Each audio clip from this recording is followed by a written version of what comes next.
Hello, Tubies. I wanted to tell you another little story, and I just uploaded a video on I Met a Bruja. It's called I Met a Bruja. Even though in the video I said it was going to be entitled Brujeria. It's not about Brujeria, so that's why I didn't title it so. But, last night, me and my roommate were sitting outside, and he began and asking me exactly what it is that, what's the theology behind witches and what they do. And really what started this topic is we went to go see The Sorcerer's Apprentice. See that movie. That is an awesome ass movie. It has so much paganism in it, it's not even funny. Wiccans would understand it like that. Anyway, it is the awesome movie. Anyway, we saw this movie and he brought up that topic and you want to know exactly what it is, and I told him, I said, well, it's exactly like the movie.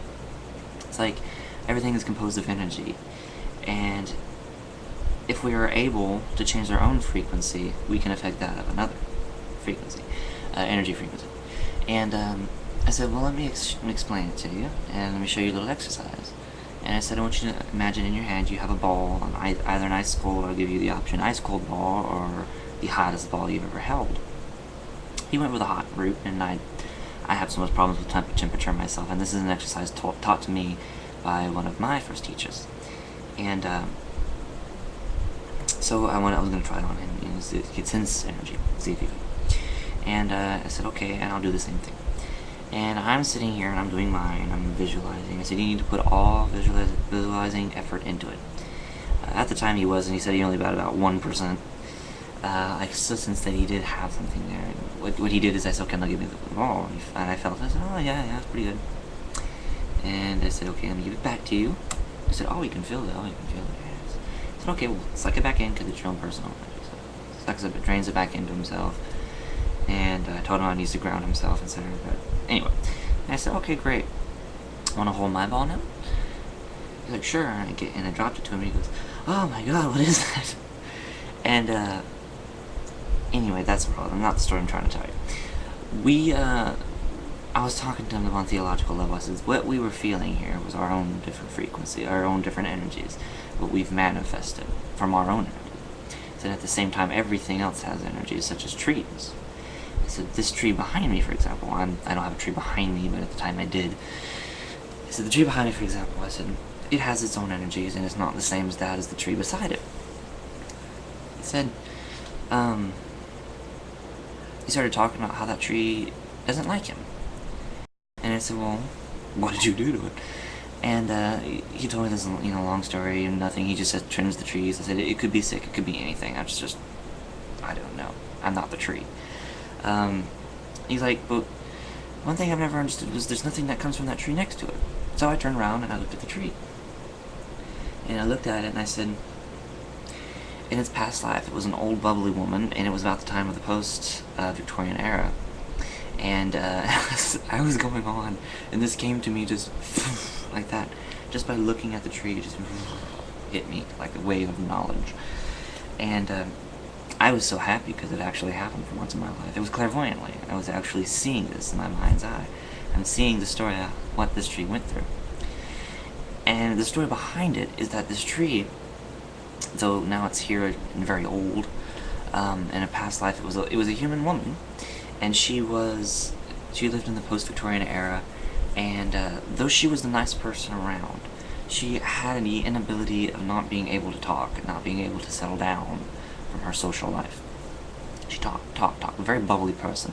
She also had this big old red hair, I don't know, it was kind of reddish. I wanted to say something kind of like in the eastern part of the United States. Or was it England? I don't remember. I didn't get a specific feel for where exactly. But she, very bubbly, very boisterous, very out there bold, and that annoyed people. People loved her, yes, but how she communicated herself, how she spoke socially, annoyed people, and it got them irritated. And she must have known this and did not care, because now she's come back as a tree, fully aware, but completely unable to communicate. Which I found interesting. I said, I said, she's here now, she's the most calming and subtle tree here. And I said, and I look at her, and she hangs just outside of my balcony here, I'll have to show you her someday. And big tree, really old. And but it was just amazing how finally, that clairvoyantly, something came to me, and as if it was a movie in my mind. And I said, I understand this tree now. I understand what is here, and it has a message for us. Learn to calm down and notice around you how you make people feel, because you may think you're being comical fun, making them seem happy. Maybe you're really just irritating them. So yeah, I mean, I thought there's a story behind her, and there's a lesson to be learned with her. So at the same time, I started telling him, I said, see how I was able to understand this tree. This tree has its own lessons to learn. And from this tree, you can learn this lesson as well. There's so much knowledge in this world, and the reason I said that was because he said one of his biggest goals was to be sure to learn as much as he possibly can in his lifetime. And I said, well, can't learn everything. But I said, there's knowledge everywhere, in everything. I said, at the same time, you can't go throughout life without harming something. It's completely impossible. We are meat eaters. We have to harm animals to eat. And let's say you're a vegan, you have to harm the plant to eat the plant. You have to harm something to stay alive, to stay wholesome and human and alive. You have to do it. It's part of nature. It's called the food chain. But I say, if you have to harm something, you must recognize it. Understand that, make it beneficial, give it an incentive. For example, I have to cut the grass. I don't want to harm it, but I want it to look pretty. So maybe I might decorate it. I might shape it up. I might water it so it looks pretty. So you're still cutting it and harming it, but at the same time you're making it look better. So it's a good incentive.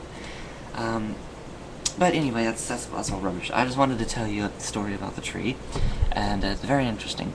And I implore anyone to take on that challenge. Sit there and try to understand what a tree, or perhaps a plant, or some other natural object has to say.